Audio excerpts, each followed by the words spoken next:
Right, so I think that you can tell from Valerie's presentation and the fact that all of this month we've been talking about the power of the people around us and how we're all here to help one another.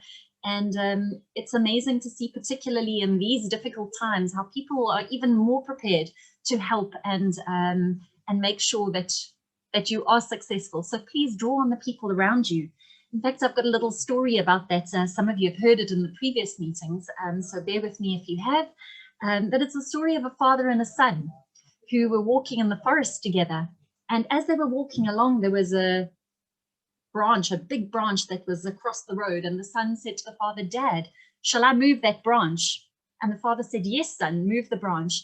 And he went along and he mustered up all of his strength and he tried to lift the branch out of the way and he could not. It was just too heavy. He went back to his dad and said, "Dad, I failed, I can't do it." And the dad said, "Go back, son, and this time use all of your power." And the son went back to this big branch and he rolled up his sleeves and he gathered all of his power and he tried as much as he could to lift the branch and he still could not. And he went back to his dad and said, "I failed, Dad, I cannot move it." And the dad said, "Son, did I not say use all of your power? Here I am, and you did not ask me."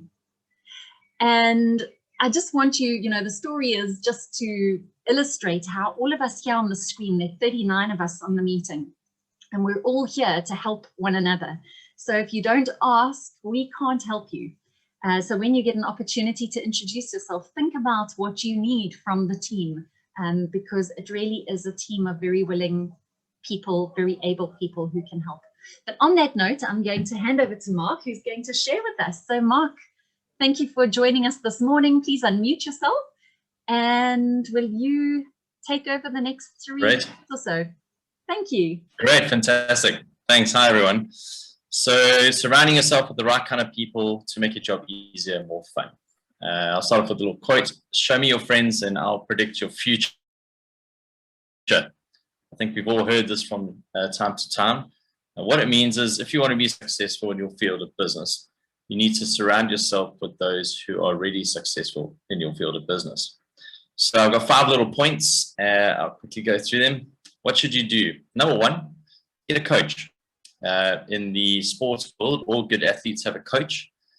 We literally have a coach for everything.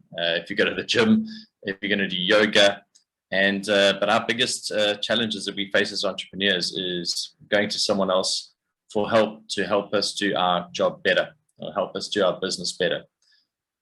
Being the best is a constant journey of refinement. You're never ever there, even when others perceive you are.